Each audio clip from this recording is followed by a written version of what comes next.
రామ చక్కని సీతకి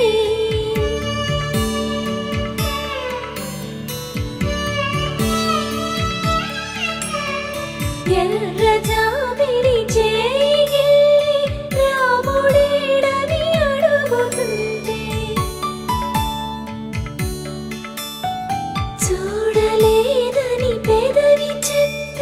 చెప్పలేమని కనులు చెప్పే నల్ల పూసై